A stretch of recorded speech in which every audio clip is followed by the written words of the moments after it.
So, thank you, Zhixin, for the introduction, and thank you everyone for coming to my talk. Yeah, I changed my title a little bit because last week I was putting in like very big title to give me freedom to decide what I'm going to really talk about today.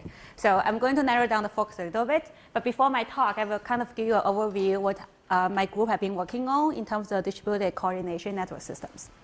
So, but to start with, I think because I usually put in this slide because I realize every time I talk with different professors from different backgrounds, the distributed algorithms might mean different things, especially when you're talking about physical system or talking about data center, the large-scale computing. So, but one thing, the common thing I find that everyone will agree, so when you're talking about distributed system, distributed algorithms, so one thing we want to design is, can we design some local control decision-making rules to make sure the global system satisfies global desired behavior? And so like the focus I have been focusing on is mostly on the physical system. And this is some examples, like first transportation. For the transportation, like individual driver can decide where they want to go and how fast they want to go. But the congestion on the network going to couple everyone's decision. And for the power system, similarly, we can decide how much power we want to consume, when to consume, and what kind of device we're going to use. But then the power electricity grid is going to couple everyone's decisions. And again, like so now, a lot of people like the idea of doing the robotic swarm, making a huge number of robots to do some tasks together. And this is from the computer system, like for the data fusion for the data center, how we're going to design those local decision rules. So putting different kind of examples, I think, so every time we're working on this problem, because the motivation for me to really working on this, because I think in our daily life, we have those kind of decision problems for network system almost every day. How I'm going to interact with my friends, how I'm going to decide like the power generations and the transportations. So one difficulty I face, I would like to say, is how to model it. And if I have an algorithm, how should I say my algorithm is good in certain ways or bad in the other ways? So first thing we're always going to ask is, what is exactly the problem we are working on? And as a person who has a mathematics or optimization background, I want to ask, like, can I quantify the performance? So the way we quantify or categorize the global performance is using the optimization language. So first, roughly think about what is the global goal that I want to achieve. So I will kind of using the utility function or using the cost function. And here the xi means the decision by individual agent or individual node for the node I. And so that is like some overall roughly how I want to achieve as objective function. But since I'm dealing with a real physical system, so the real physical system has a lot of operation constraints. And some constraint will be very hard constraint, like how much capacity I have. And some other constraint probably a little bit soft constraint, like how much latency you can really like taken from the system. So that's I can like putting that into the like model that constraint. So another thing I'm highlighting here is like the uncertainty. That's kind of like connection with what people are going on, what the progress that people having from statistics or the machine learning. Because every time I'm going to model it, it's only a model, it's only approximation of the real system. And there's always some uncertainty or something I didn't capitalize. So there's a way to get in the real-time data or keep using all the historical data to do a better modification of my model. So I'm putting the seed as uncertainty here. So this is a very like high-level generic formulation that's kind of guiding us to think about the model formulation for different systems. So now then, what is a local algorithm of distributed coordination? So it's like one thing that everyone will agree is when we're talking about distributed algorithms, that means we have some local computation requirement and local information and local communication. That means like as an individual person, because of my limitation of my computational memory, so I can only process some information. And I can probably also only observe some local state. So that I'm putting that as a local information, local communication, and FI is my local decision making. So based on different application, the computation structure will be very different. And that's probably will place different challenges to design the problem. So this is kind of high level like problem formulation for different kind of application. So specifically the challenges that my group has been focusing on is this kind of a few challenges. So the first, let me talking about like go through briefly, and I will just going to focus on one challenge about limited communication later on. So what the locality means here? So for the locality, since here I highlight the local information, local communication, and local computation, is even we have a kind of like a communication network connect with everyone, complete graph. But since individual computational node had the limited capacity of the computation or processing information, there is a fundamental difference between the artificial centralized method and the local method. But one natural question that's always kind of driving me crazy is, what is the fundamental difference when we characterize the performance, for example, the convergence or the efficiency between the network decision problem and the centralized decision problem? Is there any fundamental gap? If we know this fundamental gap, is there a way to bridge the gap and to answer the question, what is the optimal local method? So that's kind of the first one. And the next one is coming from the real application. Every time when we have some kind of algorithm that works perfectly on the simulation, and once you go to talk with industry people, they're like, hey, Lina, this is very hard for us to implement because my communication infrastructure is not that yet.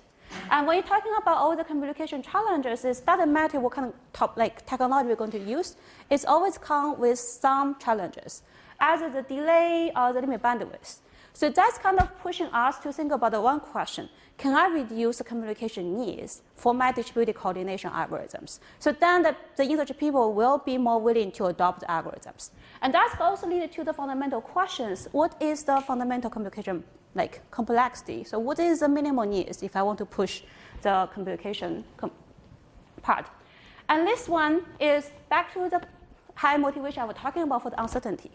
So every time when we're operating the cyber system, the example I point out, the environment that the system is functioning at is never going to be stationary. So there are always some disturbance keep coming. And for my own personal model, I always have some uncertainty. So one thing is can we kind of using the real-time data to improve my model and then to take a better decision? But then since I'm kind of using my decision, it's also going to affect what the new data I'm going to get. So this is kind of what the people have been talking about reinforcement learning. But I would like to say reinforcement learning is kind of adaptive control, that people have this problem for a long time. But one question I think what we can do in nowadays is, since now has the new models from statistics progress, can we kind of using those new characterization to improve the way how we're going to make decisions? And this one is the one thing I like dynamical system, because I had the fundamental physics dynamics I need to follow. And every time I come up with some optimization algorithms, I need kind of to worry about once I implement it, and there's some underlying physical dynamics. Are these two things going to be consistent with each other, or they're going to violate with each other? That means if I cannot take care of the physical dynamics, it will be very hard to really implement my algorithm in the real system. And the last one is for the agent incentive. All the examples I showed before, there's some human in the loop. And the human is always the hardest component if you want to control it, because how can you convince a person to really follow your protocols? So that's kind of motivated some research I've been working on. It's first, can we using kind of learning or design some method to learn the agent behave, and then you can go into design mechanism to incentivize people to take the good actions. So overall, this is kind of some different directions my group have been taken, try to answer the big questions. I think in this talk, I will focus on the communication challenges. And the reason because that actually can kind of show you some flavor of all the different kind of challenges here once we're talking about communication. What do I mean by that? So first, some motivation for here, or has some connection with the optimization model I talked about before. So this is a picture, if you Google Internet of Things, smart cities, smart communities, so you'll find all those kind of data that everyone has more and more connected device in your home or just with you, the cell phone. And there's one big question people keep asking, right? So it's no matter what is happening, we have more and more connected device. But one question is, how can we take advantage of those connected devices to achieve something that's not there before? So this is kind of goal that's in my mind, right? If I have this kind of connectability, so what I want to have? So probably I would say maximize something from the economic point of view. Can I kind of probably model social welfare in a certain way for different system or transportation or power system? And then all the other things is I want to guarantee the safe operation constraint for the different type of systems. So I'm putting this one as optimization language. The reason I'm going to motivate this, so since I'm going to model this as optimization, and I guess probably a lot of you taken some optimization class before. So when we look at all the optimization algorithms, what kind of underlying assumption they usually make is, okay, when we implement the optimization computation algorithm, so we're going to have a device communicate and compute, and then communicate again until people can agree on what kind of action we're going to take. And when we talk about the distributed scheme, and like, for example, ADMM is a popular scheme we have been using, we can have a different communication topology from a central node to individual node, or like individual node talk to each other to coordinate. So, but something I want to highlight, what's going on with this system. So what the procedure requires is, first, try to formulate the optimization problem. To formulate the optimization problem, we need to roughly know how to model the system and roughly know what's going on with the environment. Like what's going on with the disturbance, what kind of uncertainty we're going to have. And then kind of solve it using those kind of computational scheme, then take the action. So now we look at here, what is like, that's what I highlight, right? It's going to need a lot of information to model the actions input. It's needed to model the system, but the true challenges is it's always going to be hard to kind of predict what's going on for the next day. And for this one, it's very hard to have very accurate model if you're really talking about model every component. And back to here, all those optimization algorithms require using the communication. So these kind of communication challenges, especially now like the cybersecurity, is a very important fact. So, and this picture I took in from for the power systems. If we try to make the distribution system smarter than the different kind of communication technology we can use. And you can think about, if this is not really modeled in the correct way, it's very easy to have another blackout. And that will take a long time to recover the system. So let me highlight like, then how are we going to reduce the needs of the sensing and communication? So if I highlight what's going on, like the project described before, is do the best you can to understand the system, do the modeling, understand the disturbance, solve optimization problem. You can use the distributed optimization method, then take an action. So this is very much like the feed-forward open loop control. And the other way, like back to the old ideas I've been using for the control systems is, if I understand the connection between the optimization algorithm and the physical dynamics better, probably I can implement my optimization algorithm in this way. Is try to kind of sensing something that's easier to measure and taking some actions and take the action and hope the system going to like respond to the disturbance quickly and not like achieve the global objective function I want to have. So putting this as like real-time feedback optimization, or it's kind of just like the closed loop feedback control. But the thing we need to take in care is what is the connection between optimization algorithm and also the physical dynamics. So that's one thing we can kind of address the challenges by the sensing part.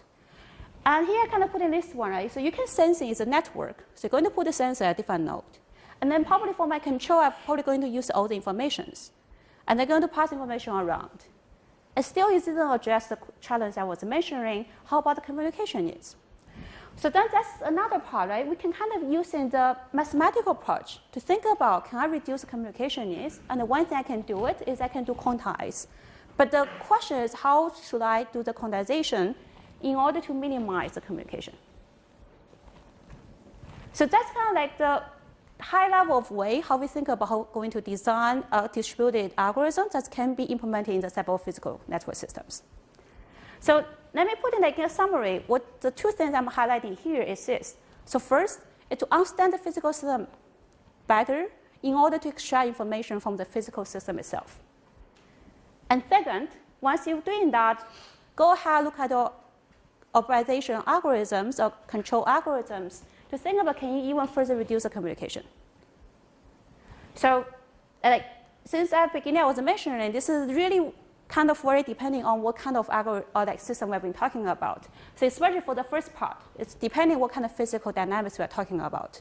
So I'm going to show you one example that we did recently for the electricity distribution networks, how we can find a connection between the optimization algorithms and the physical dynamics to allow us to design the distributed control rules.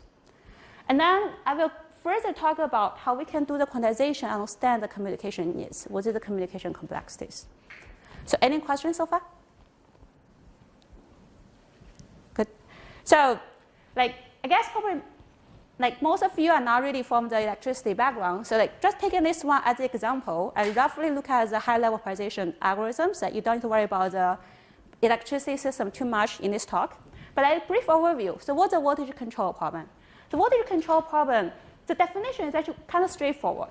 So, like, this is a substation, is a feeder, and I'm going to send in power to all the house.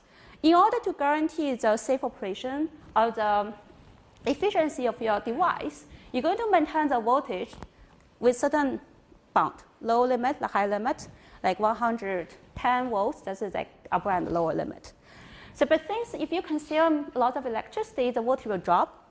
And nowadays, people are putting the solar in the distribution system, and the voltage can also go beyond the higher voltage limit.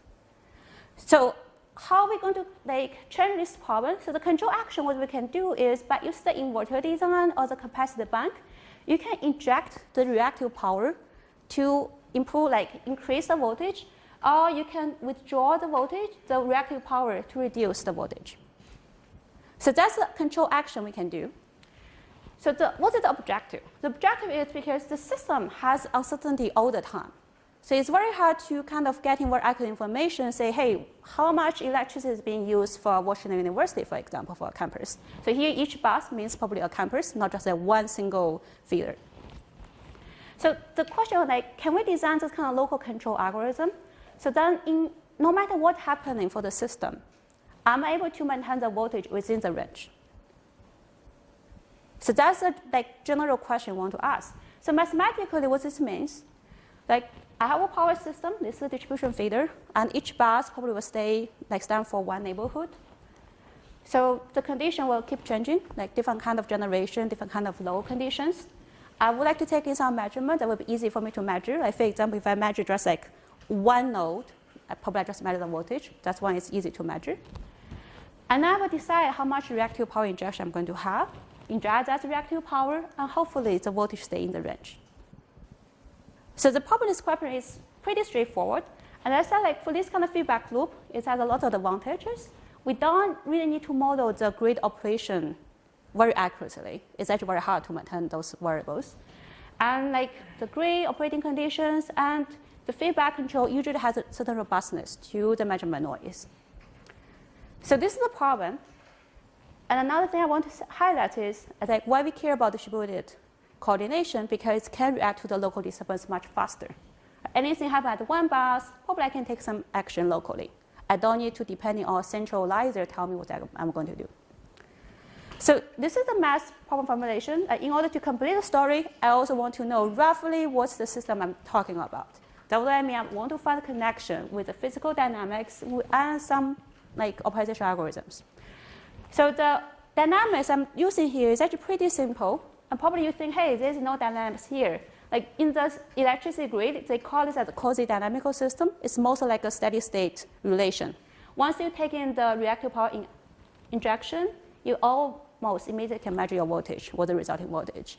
And if you guys have some idea how to change this one to be a more transient dynamical model, I'm very happy to hear your ideas. So this is the model that people usually use. And so every time once taking the Q, and that's the voltage. And so that's called the feedback loop. And my objective is pretty simple. Make sure my voltage stay in the range. It's not just one point, because you definitely allow flexibility for them to do it. And since this is a real control problem, I need to deal with the real physical capacity. Right? If your control action tells me I will inject a super large reactive power injection, that will be very hard to implement. So this is a hard constraint. So that's what I mean. This is some soft constraints. You can sometimes violate a little bit, as long as not violating for a long time, will be okay. But then this is kind of my physical action constraint. So no matter what, that's the maximum I can do. So another thing I put in, this is more like a soft question to ask. I want to use a small amount of information communication, but how small I can be. So you assume that when you do the measurement for each bus, and there's no delay among them, so you measure them simultaneously. Yes. So this one, there's no kind of transient delay. It's kind of simultaneously will change to be. And also here, so for the algorithm I'm going to show the theoretical result, even for this control action and my measurements, there's no delay, my conviction, no delay. But you actually can add in delay to complicate the analysis, still work. Yeah. Other questions? Good. So like now the problem is clear, right? It's kind of pretty simple. Like if you put it like linear model, feedback loop, my control goal. But if you guys from the control background, you know this is actually very hard because you have the controller saturation. So usually it will be very hard to deal with to design the algorithms or apply the control theorems. So like brief little review kind of motivated the connection between the physical dynamics and optimization algorithms. So far, these are some examples of the control rules. It's actually like very similar to the integral controller. Once I take in my reactive power injection, based on how much would deviate, you're going to take that action. So kind of like the integral controller, this is a even simpler integral controller, and this is from like gradient descent method, like the different type of method. So you need to pay too much attention on this. What I want to highlight is like for all those methods, we can show asymptotically it's going to converge to a certain point. Especially if I highlight this one or these two, I kind of already written down in optimization language. So we actually can show this one is actually product gradient descent for this problem. And this one together, this is my control computation, and plus the V equal XQ plus the parameter that I showed before, the static relation between the control action and state, together is actually going to solve this optimization problem. So what this means is this. So all those kind of results, like without the communication, people ever say it's kind of positive result because at least you can guarantee it's going to converge. And how people show it's going to converge is physical dynamics, like this kind of tells you your relation between your voltage and reactive power injection, plus my local decision-making algorithm. That's the example I showed you before. So people actually show like this together is actually equal to optimization algorithms of different type of optimization problems.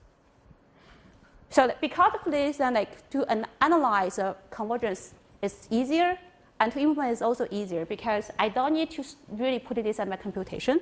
This is my physics. I'm just taking the measurement, and this is going to be my computation.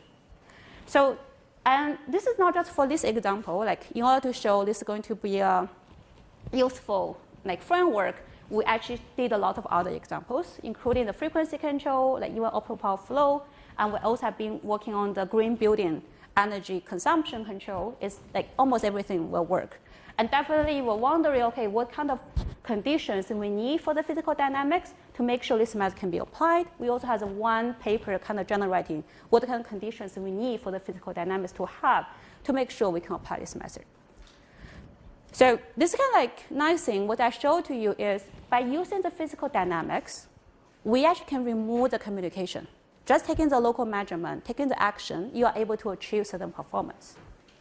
I said a certain performance, that means it's not really achieve all the performance I want to have. So this is a summary. Like at observation, like the two most important constraints I want to have: voltage constraint satisfied asymptotically, and Q capacity constraint satisfied all the time because my physical action. So this is kind of summary of what's going on. Is if you're talking about like almost this control, and this control didn't really put in the actuation constraint into the consideration, so it's going to violate during the dynamics. That means if I try to convince the power integer people to use this algorithm, like there's no way for me to implement it. And then this one is kind of taking care of this one. The sacrifice made is on the voltage one. So I can guarantee asymptotically it's going to like getting closer to this reference point. But what exactly this like getting closer means is very hard to know. So, and in fact, people has the impossibility result showing that, hey, actually it's true. If you only base on your local measurement, local computation, and you always can find in those certain kind of situation, the math is not going to work. It means even my global system has a capacity, like capability to set a voltage constraint. But if you apply these control actions, it's not going to satisfy that. So summary, what this means is I'm only even putting the two simple constraints. If I like first rely on no communication, always I'm going to lose something. So now the question is, what kind of local communication I can add to kind of balance the two constraints? So how are we going to do that? Like that's like we already can understand what this means for the optimization algorithm, but there's still something missing. Now I should bring back the communication, yes. So now this is a little bit, for this slide, a little bit more like mathematical heavy, but let me go through like what kind of idea people tried.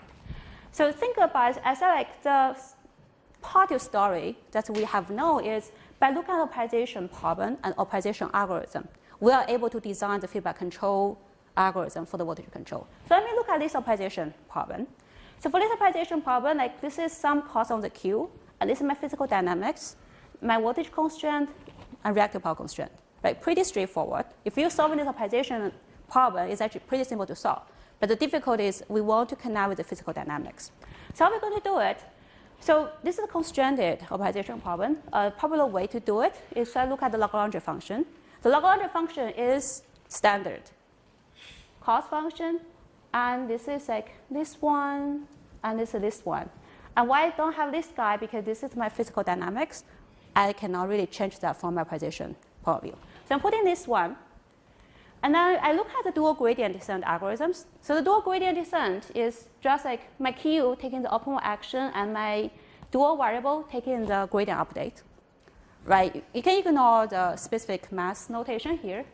So what I want to say is once we put in this into like expand what exactly means for each mass equation. So that's kind of my voltage control computation algorithms. So my Q will, depending on some local information, like this is actually communication is local. This guy has a local sparsity structure. And this one, how I'm updating my dual variable based on the measurement and some state information. So what this means is this one, again, like that's why I show physical dynamics plus control algorithm actually will equal the dual gradient method, and I can implement it. The difficulty, as I highlight here, is look at the Q here. There's no kind of projection. There's no way to guarantee the Q will be implemented in the system. So naive idea how we can try, right? The naive idea is I want to try to do probably some projection.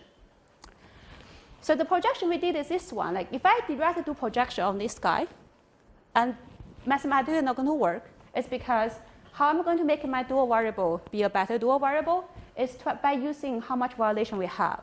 If I already do the projection on this guy, then my dual variable is never going to play any role. So that's like from the algorithm design point of view, never going to work. So then what we're going to do is, okay, physically, I'm going to implement the projected one. And this Q is my computational Q. I still maintain my computational Q.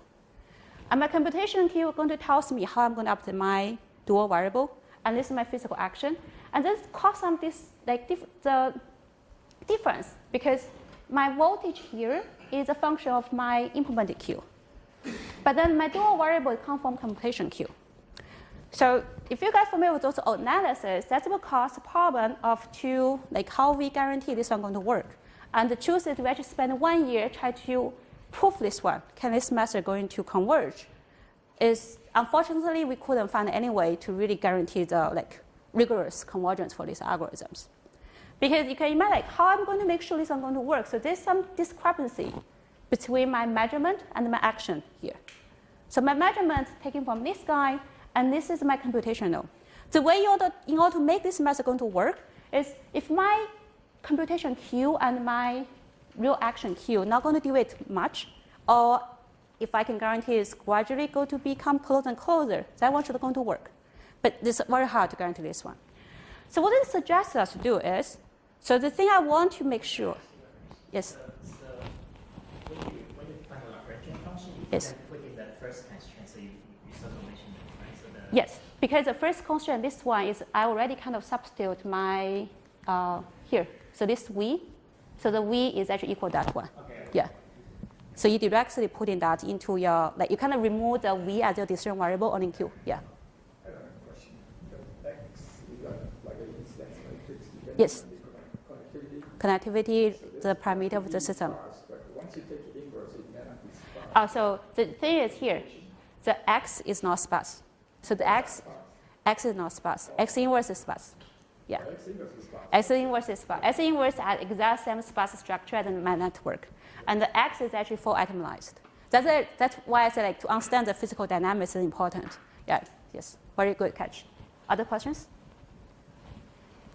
So that's what kind of motivated us is we actually come out some new algorithms, and that actually can even generate some other system. So what the new algorithm I said is we kind of change the Lagrange function a little bit. We call it augmented. It's not regularized, but it's augmented function, and follow the one talking about before, like do the saddle point gradient method, and then modify a little bit by kind of putting some inverse. What I want to say is I just follow the same procedure I did before. Now this algorithm's going to work. And the reason why is like, see here, everything is exactly the same as I showed. It's just the only difference is I was doing here different kind of Lagrange function. So what the insight for this Lagrange function, as I said, I want to make sure my computational queue and my real action queue can get in closer very quickly. So there's not much difference between like the VQ and the VQ hat. And why this one going to work? Because of the augmented function we used, it's a little bit weird if you look at here, right, what exactly is going on. But something what it's doing is actually adding some strong convexity into that problem. But it's not really a strictly convex function because it has some flat shape once it's getting closer to the range. But overall, for that function, it's actually making my algorithms, put in here, it can converge very fast if I using that method.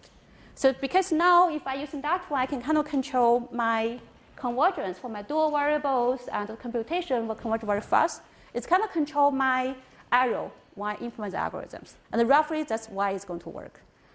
So if you are interested, we actually had a separate paper just for these algorithms. Why this one we're going to converge fast, and why the original one, at least we cannot prove it can converge very fast. So what I want to show is by kind of modifying our standard system, now what we are able to do is this. We are able to make sure both constants satisfied and the communication is still local. And now you look at here, we actually can even handle a little bit more complex cost function. You even can put in the local cost function into the problem, it still will maintain the local structure. This is some simulation. Always the difficulty is all the analysis based on this kind of linear approximation model, pretty simplified. So once you implement it into the real system, you want to know what's going on. So we did some high fidelity simulation by using the nonlinear power network. So it's not as simple as what I showed before. I show the simulation. Roughly what this picture is showing is when you have the nonlinear system, that's the true system, and my control algorithm is developed by using the linearized model, it's still going to work. So roughly I want to show is hey, now I'm kind of show you how we can, using the physical variables to reduce the sensing and communication needs. And also from the story, I hope it's convincing that we actually need a communication to achieve the objective we want to have. That's kind of naturally motivate the next part of the talk. Now you say you need a communication, you're going to talk with people who implement the algorithm, it's very hard to really satisfy all the communication requirement. For example, communication delay, the sensing delay. Or another thing, how much you really want to communicate. So then we kind of go to look at can we reduce the communication needs? So now even you were confused by the electricity grid, this is more general, you can forget what you hear for the first part of the talk. I mean how are we going to reduce communication needs? So now I'm using a very general way. So I said don't matter what kind of local algorithm people proposing, it's roughly follow this structure. So this is my local computation or local state. It's based on my own state and also communication from my neighbors. You can define what the neighbors you want to say. And this information will be decided by my neighbors, right? They were going to base on their thing to decide how much information you want to send. So no matter all those kind of network decision-making problem roughly follow this structure. It's just different kind of algorithm, have different AI, different CI, different assumptions. So what we're going to do is, I said I want to reduce this communication needs. This algorithm can require me to get in the accurate communication C. So what we're going to replace is, now I'm going to still apply my algorithm. This is actually, I would say, a lazy way to think about the context communication. Replace this one by a context version. And you still do your computation. And then think about your coding scheme. How are you going to quantize your information? So now instead of sending the accurate information, I'm sending some quantized information. And the question, what kind of coding scheme I should come out to maintain the good performance? So I would like to highlight one result we actually can have is we are able to show we are designing some quantized scheme. If your original method had a nice convergence result. We're actually able to maintain almost the same convergence result. So how do we do that? Going to kind of repeat what I said before, right? So you have like two nodes going to communicate. CI sending to your neighbor and your neighbor. Yes. The quantization, is it desert or undesert? So desert. So what I mean is, you can add a random node before quantization, which makes it behave as if uniform nodes, or you can have a. So for this case, we are like very deterministic. The one I'm going to show. Yeah, the one I'm going to show is very deterministic. But you definitely can do some other things. Yes. And it's a regular quantizer. You will see. Okay. Yeah. So that one, depending what you mean by regular, probably not regular. Yeah. So you will see like how we're going to do that. Good question. So you will see the answers. So like this kind of roughly like what's going on. Send it CI. So now like you're going to send the communication. You need some number of communication bit. And B, what else we have in this structure? So like now you're going to send in the QI, and the question how you're going to think about the quantization one, and your correspondingly, that's your updating rule will be updated. So this kind of question we want to ask is like, can we kind of just maintain constant number of communication bit per iteration, but to maintain the good convergence? So like the thing I had here is fixed number of bit. So what I would say is not that trivial to do it. Is it? So you can imagine. So I have algorithms. So it's getting like first we are talking about convergence to the accurate information of my like X star. So once I'm getting to the X star, because I really need to that point. What this means is once I'm getting closer to that point, I probably should have a like better accuracy. Right? The quantized QI is always going to be an approximation of the true state of the true CI. So once I'm getting closer, if I really want like exact accuracy, I kind of need my QI be getting closer and closer to the true state CI. So like if I'm not doing any kind of like adaptive thing, whatever, it's kind of fixed number of bits will be hard because how can you make sure you actually can have more and like higher accuracy? So that's why I highlight like the fixed number of bits is one challenge. And why we care about fixed number of bits, because if you go and say, okay, I'm going to send in more and more accurate information, then in like practically speaking, how can you really agree on those things? Yeah, questions? Is that X variables themselves are not communicated, right? So X is not communicated. Okay. So like if you communicate X, so you're going to put in this one. So like CI will equal XI. But yeah. that node also has access to X. So so this is the way we put in a general way. So this X is going to be like is a vector, and this A going to be different for individual ones. Yeah. So like for all the each one has its own X. Yes. Like for the one, if you translate to the setting I talked about here, this is for the distributed setting. And the reason, so we actually like another contribution for our work is that we put in a very general framework, because when you think about distributed computing in the machine learning, they all have like the master node and all the slave node. And that is actually not exactly the one I showed before, but this one is able to capture that. You can put in the X as a X for the master node, and that's like all the information from your neighbors, and it's just my own information. Yeah. So we put in a very general way to capture different type of distributed or parallel computing schemes. Yeah. So good. So okay, I'll put it here. So this is the lower bound of the number of bits. I will show you. Yeah. The result will come later. Okay. I have enough time. Okay. So I want to put in this way is this is the new slides about the recent literature. I think we have been working on this problem, I think, since 2014. It's more motivated for the cyber-physical systems. But then recently in those NIPS SML community, they started talking about communication challenges in the large-scale distributed computing. And then all the papers come like here, 2018, from one conference, has so many related literature. Because the result I'm showing you is our recent result. We sent to the SML, and the reviewer come back, hey, you guys didn't cite the latest work, and all the latest work from the 2018. So that's how, like, I put in this one just want to show, like, it's the communication challenges. It's easy to understand. If I use the wireless communication, definitely have those challenges I want to quantize. And even for those kind of data center one, they still want to minimize communication needs. If you check some of those papers, they can claim once you're doing some quantization, you can speed up those kind of deep learning, like by like 100 order So depending how you're going to quantize those information. But anyway, so I'm not going to go through the one by one. So I would say this is kind of our contribution compared with all those literature. Is first I said we kind of propose an adaptive quantization scheme, allow you to just keep a constant b, still maintain all the nice property. And then another thing I put in here, we actually kind of put in the work be a very general framework because we don't want to repeat do one method for one SGD, do another method for another Saga method. So we want to see, okay, can I abstract the commonality of all the property, and then to have some scheme everyone probably can adopt and change it to their practical setting. So let me go through the quantization. So I said it's an adaptive quantization because I want to address the challenge I mentioned before. So how can I use constant b but getting accurate, more and more accurate information about the true information? So this is the quantization scheme. So here, so this is the information that ideally I want to send.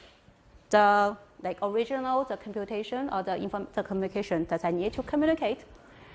So you were talking about the regularizer or those kind of grid. It is a grid quantization in this work. It's something we try to kind of change to be grid to some other shape, but that's it. We are trying to figure out whether it has any advantage. So ideally, right, if you have some very nice grid, and you would taking the node that's very close by, and then the difference between them will be very close. And so if I'm not doing any other things, is if I want to get in closer and closer, I should making my grid finer and finer. In that sense, I probably need a more and more number of bits. But the way you're going to use this, as the assumption we made is this: is original method had a nice property. So taking one property, original method is going to converge, and I put for example, is converge super fast, exponentially fast, or in another language, the linear convergence rate.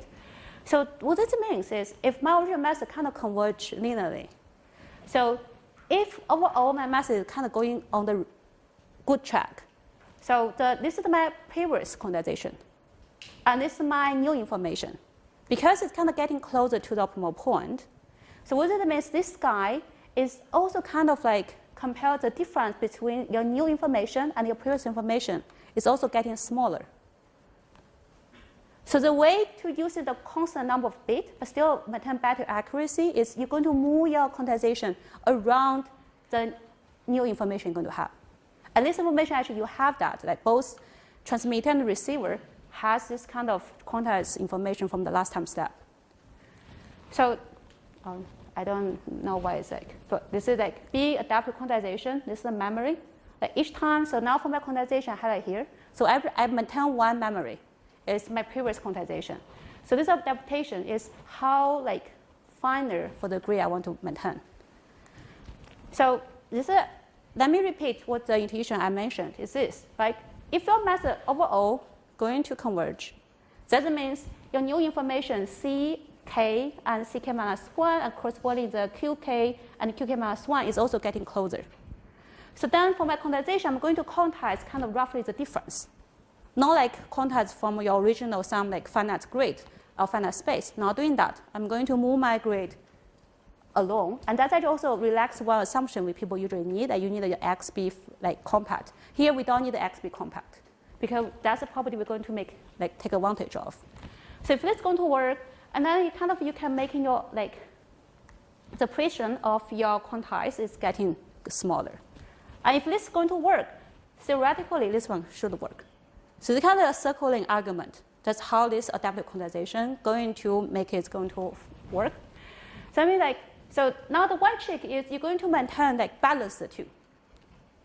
Right? So I'm going to decrease the accuracy, making my accuracy getting better and better, and to maintain the convergence, and also to minimize the number of the communication bits that we need.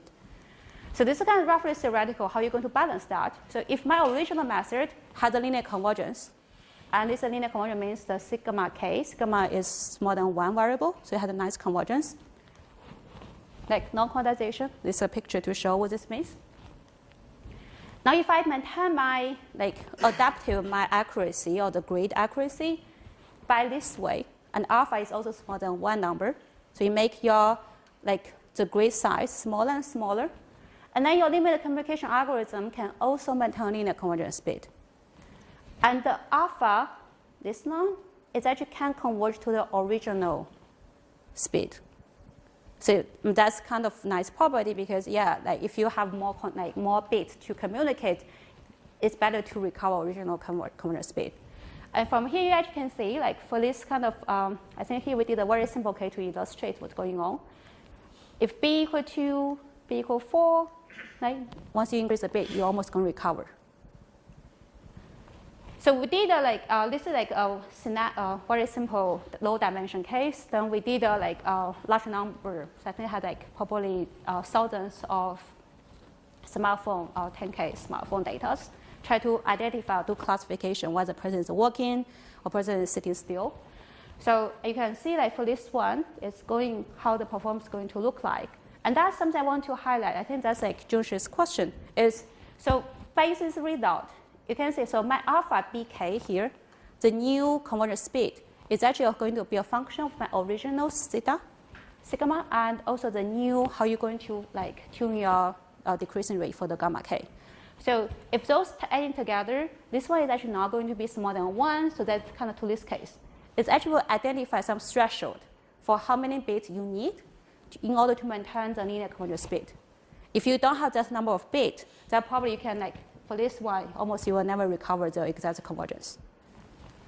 And this is that's what we did, right? So we try to increase the number of bits per iteration. And so what's this one? So this is like if I want to achieve a certain accuracy, absolute accuracy for original, like the steady state point. And so roughly you can see this is like overall, this is like in total how many communication bits is needed. So that's because I was talking about people also curious about communication complexity. So what the communication complexity means is how many bits is needed to reach a certain accuracy. So some freedom I can play is how many bits I put in per iteration, and that will affect my convergence speed. So if you guys interested to see okay, this is some like wonder what kind of property or how the threshold going to be determined. It comes back to the property of your original system. So we actually, I didn't put in the exactly math details here. So the alpha k will depend on all those variables.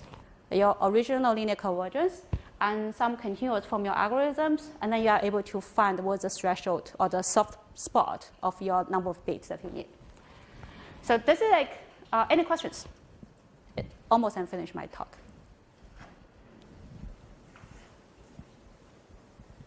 Good. Answer your questions, roughly. Yeah, you can ask a question. Yeah. Quick question. So the quantization is done directly on the vector. We don't use any spatial correlation or relationship between the elements of the vector, right? No. Just quantize it. Yeah. Yes. Okay. And the second one I have is that so at each moment the quantizer are adaptive. It adapts to the UI. So it reminds me a little bit of the sigma delta quantization, where you quantize instead the residual rather than a vector, right? Kind of. Yeah. Share similarities. Okay. Yes. Yeah. I think. Also for another connection, because people also have communication complexity for dynamical system control problem. That's when you're also going to go back to look at your original dynamic system, what property you have. Then you actually can do adaptive quantization to reduce. Yes, on the high level, they share similarity, like the same intuition. Yeah. Good. To follow up on the sigma delta quantization, when you send the bits, you then actually have a dynamical part of the reconstruction. So you had we have you had A is just a function. You say xk plus 1 is a function of qk and xk. Yes. This one. So that's the one. Sigma delta modulator, you wouldn't put qk in there.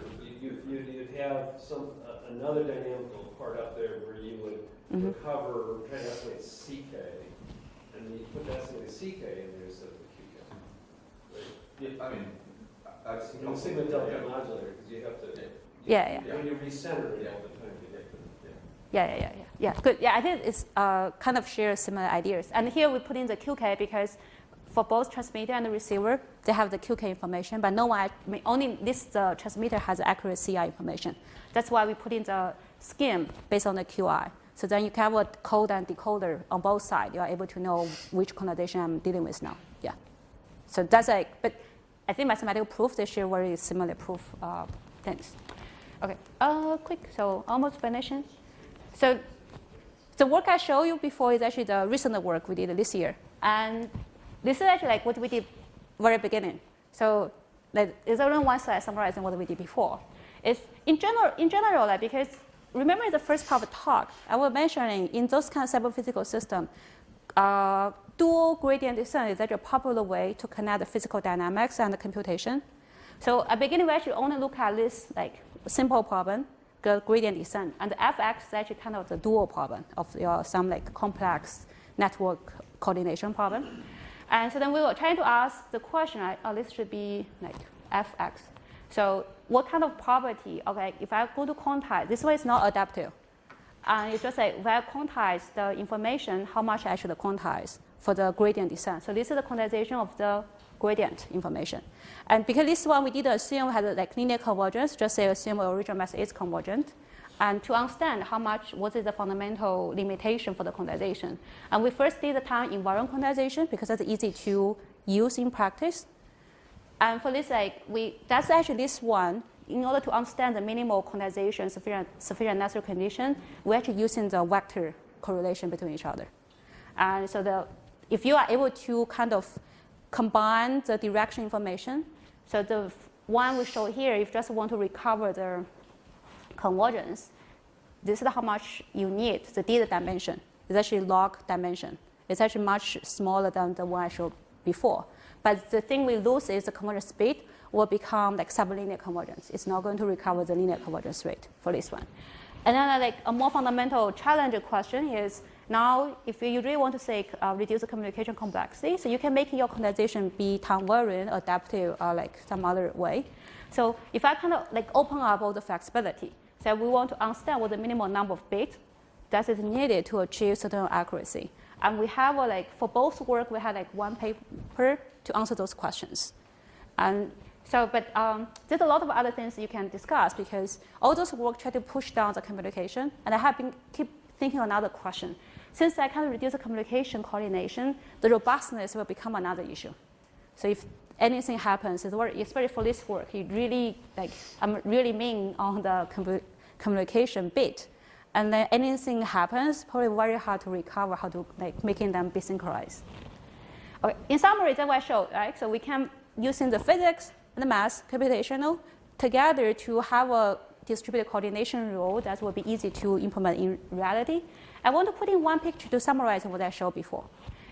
So usually the way we think about the problem is first we look at if without communication, what I'm able to do. And then it will show, okay, you actually need some communication if you want to achieve additional performance. So we add the communication back. So this one we just open up like all the kind of communication topology. And then I can take it one step back. Can I further do the quantization or reduce the communication, like to make sure the communication product will be easier to do? And by doing this kind of full protocol, we're able to come out with some like practical communication distributed coordination scheme that probably people will use in practice. And lastly, this kind of highlight what I've been showing, like something we trying to figure out is the trade-off between the different dimensionality. Right? As I said, if adding the robustness into here, it's actually very hard to know what exact shape we're going to have the trade-off shape between them. And thank you so much. I think we can take one quick question. Any questions? You had a simulation. Have you simulated the degradation due to, let's say, sensor failure, not communication, because you lose certain information from one spot or two spots.